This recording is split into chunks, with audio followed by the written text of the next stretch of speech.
Nota bat entzuten dudanean askotan kolore bat ikusten dut.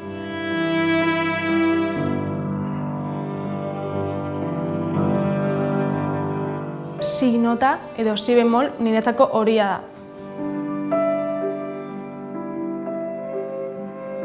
Eta horrekin ere askotan jolasten dut konposatzerakoan.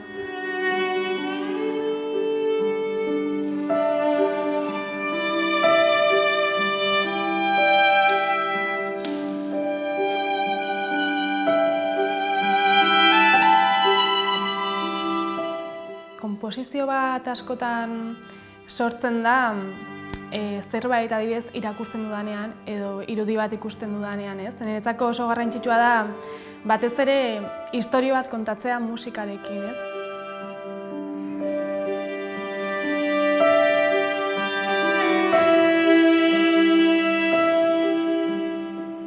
Eta baita ere askotan kuriosoa da, baina izenburua behar dut, ez? Osea, ezin naiz hasi konposatzen izenburua argi izan gabe.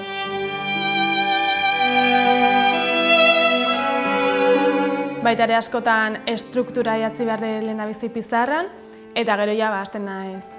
Hori nire sormen bat denean.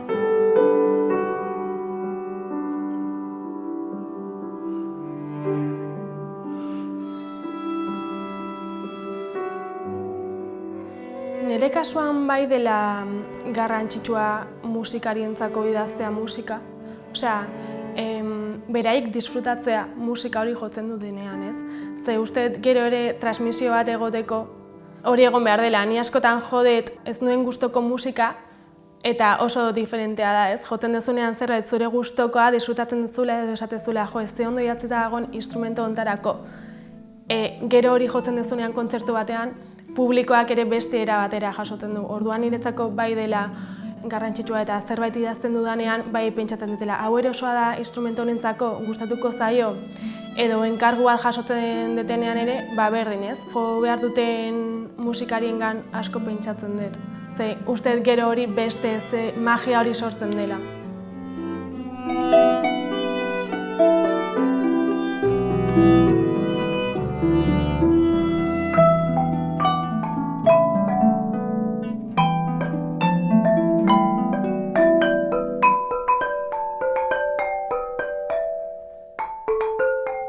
Musika era askotara hunkitzen nau, bai askotan musikarengatik, baina baita ere igual atzean dagoen historiarengatik, ez? Musikagilearen historiarengatik,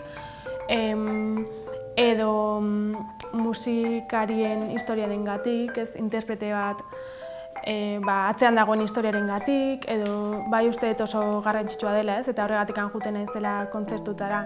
Beste aldean konturatu nintzen, aspaldien nintzala kontzertu batera joaten, eta jo nintzen Euskadiko orkesta entzutera, eta hasi baino lehen emozionatuta negoen, ez? Osea, niretzako da oso une berezia, sartzeanean musikaria daudenean denak, ez? Afinatzen, soinuak egiten, pasajeak praktikatzen, eta zor zaude, ez? Eta sortzen den magia bai dela polita asko gustatzen zait.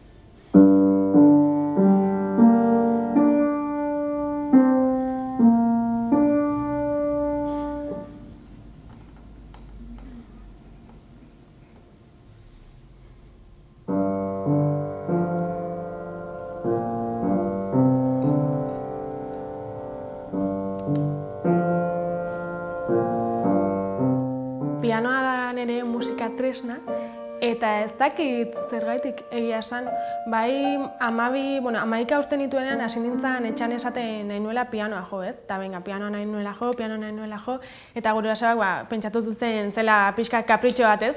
Baina jarraitu nuen eskatzen eta azkenean pentsatu duten, kaso egin beharko diogu, ez?